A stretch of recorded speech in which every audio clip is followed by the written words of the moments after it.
In the previous video, we talked about the main equation for conduction.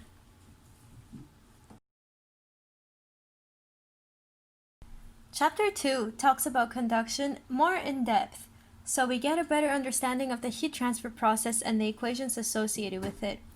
Let's summarize that chapter now. If we write the conduction equation evaluated at the limit x approaches 0, it becomes Q of x is equal to negative K A dt dx. The subscript x next to the q and the change from L to dx are due to the fact that we took the limit as x approaches 0, so we are considering heat transfer only in the x direction. More broadly though, this equation becomes where the nabla is the gradient. Therefore, we have q underscore is expanded into negative K A, and then we expand the nabla t into all the directions. So we have in the I component partial t partial x, plus in the j component partial t partial y, plus in the k component partial t partial k. Notice that this is actually very similar to the q equals K A delta t over L form. It is split into the x, y, and z directions, and it is in infinitesimal form. I want to clarify that the underscore in the q is my personal notation to show that q is now a vector because it has various directions, and it is no longer a scalar as we are used to, for example, in the normal conduction equation. Now, you're probably wondering why I put the negative sign here. This sign is a bit hard to explain because it is purely directional and depends on how you set up your energy balance equation and delta T. Let me explain. Say you have a room at a temperature of 25 Celsius. Outside the room, it is negative 10 Celsius. Alright, this is a beautiful drawing of a couch inside the warm room. This is a table, and the sun is just me telling you that it's warm in here. And then outside, since it is negative 10 Celsius, it is very cold. So let's now see what happens inside this wall right here. If we zoom into the wall and we look at it, the wall has a certain thickness, L, a surface area, A, and it has some conductivity constant, K. Now on this side, we have the inner temperature, which is equal to 25, and outside the room, the outer temperature is negative 10. So now, if we want to find the energy going outside the room, we would write Q is equal to K, A, T inside minus T outside over L. Whereas the energy going into the room is equal to Q is equal to K, A, T outside minus T inside divided by L, which is actually exactly the negative of the equation above. Does this make sense? The negative sign depends on the direction you're looking at. When I was taking this class, I found it easiest not to worry about the negative sign in most cases, and just use logic to figure out the direction of heat transfer. You have to remember that heat is always transferred in the direction of decreasing temperature. The chapter also goes over the heat diffusion equation. The heat diffusion equation describes the temperature distribution, aka how the temperature varies with position and time within a medium. The right-hand side of this equation represents the time rate change of thermal energy. Note that this is per unit volume. Q dot is the energy generated, and it is also per unit volume. This could, for example, be a heater producing thermal energy. As for the rest of this equation, you should note that these are also per unit volume. You'll notice that we did not multiply by the area as we would normally do, and also we have divided by one more dimension here, divided by x, divided by y, divided by z. So we are actually per unit volume. I will now put the cylindrical and spherical coordinate versions of these equations on the screen. I recommend that you pause the video to understand what each part of the equations represents. However, you absolutely do not need to memorize them. You should just know where they are in the book for when you will need them. In much of this class, we did not consider temperature changing with time. That means that most of the problems you will encounter have steady state conditions, where the temperature is constant with respect to time. For steady state, partial t with respect to partial time is equal to 0. It's important to do a lot of practice problems so you really understand what is going on in every chapter. So let's do some problems from chapter 2. Take a look at the following question.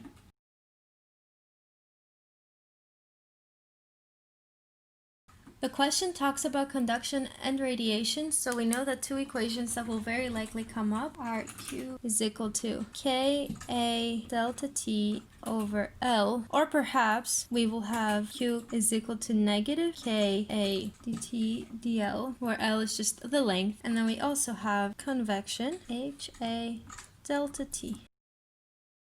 We can understand what is happening in the problem better if we draw it. So we have a cylinder that is immersed within a fluid, and we know that the fluid has a convection coefficient of H, and far away the temperature of the fluid is T infinity. The cylinder has a certain thermal conductivity, and it also has a specified length and radius. And we are told what the temperature distribution inside the cylinder is. So we know that the cylinder has a certain temperature that depends on its radius. And because we have conduction happening inside the cylinder, all that heat has to be transferred out, and it has to be transferred through convection with the fluid. So this means that all the heat transfer through conduction has to be equal to all the heat transfer through convection, because, well, no heat is being stored in here. I mean, there's no energy storage, so everything has to flow out. It must escape. It's not building up. Let's start out by filling in the conduction equation. We will follow this equation because we know the temperature distribution, and so we can then do dt dr in this case because the length we are looking at is the radial length. So we start out with negative K. Our area is going to be the area through which heat is being transferred. And so since this is our cylinder and the area is flowing out radially, this right here is the surface area that we must measure. So that is 2 pi r times the length. And now we want to find dt dr. We know the temperature distribution, and so dt dr is simply 2br, right? This is dt dr, but now specifically what's happening is we want to find the temperature that's right here. Since the question is asking us to find the temperature at R equals RO, we can immediately resolve this equation at R equals RO. Simple as that.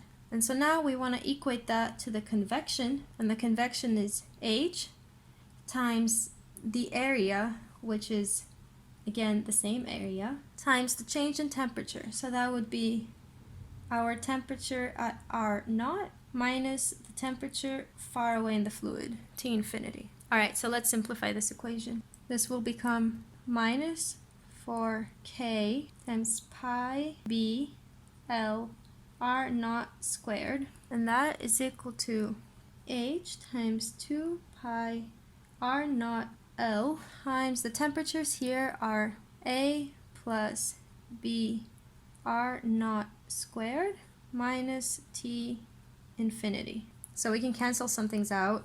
Cancel out the pi, cancel out one of the R naughts, cancel out the L, and this is going to become minus 2K B R naught is equal to H A plus B R naught squared minus T infinity. So we can go through and solve this, and in the end we will find T infinity is equal to A plus B R naught times R naught plus 2K over H. So this is the temperature of the fluid. And the problem also asks for what is the heat transfer rate at R naught. Well, since we know that conduction is equal to convection, which is equal to the heat transfer rate, this is actually the heat transfer rate at R naught. Take a look at this next problem.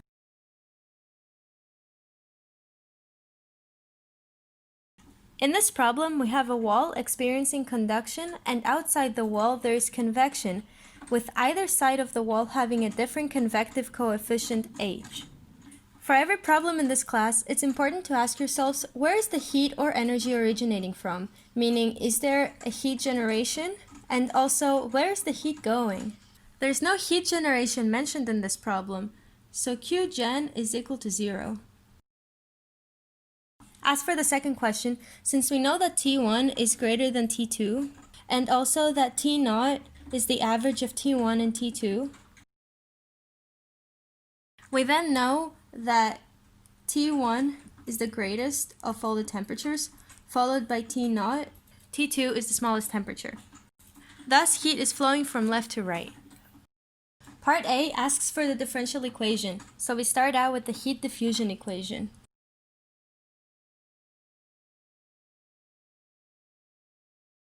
Now we know that Q dot is heat generated, and we have no heat generation here, so that's equal to 0. Also, this problem is purely one-dimensional, as we do not consider heat transfer in the y and z directions. So this is the differential equation that describes the temperature distribution with respect to position and time.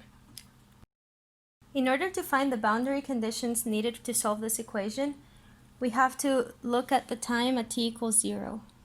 Therefore, this implies that the temperature dt has to be equal to 0 as well. So let's go ahead and solve this differential equation.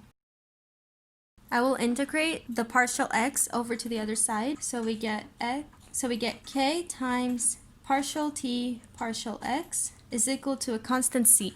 Note that since I integrated by dx, we are now working with the per unit area dimensions. So this is actually heat flux, which is equal to the normal Q divided by area, and it has units of watts per meter squared. Because we initially started with per unit volume, and then we integrated, so we multiplied by one dimension, so now we're working with per unit area. Since heat is flowing from left to right, the heat flux has to stay constant from the left of the wall to the middle of the wall to the right of the wall. I'm going to explain this with a quick drawing.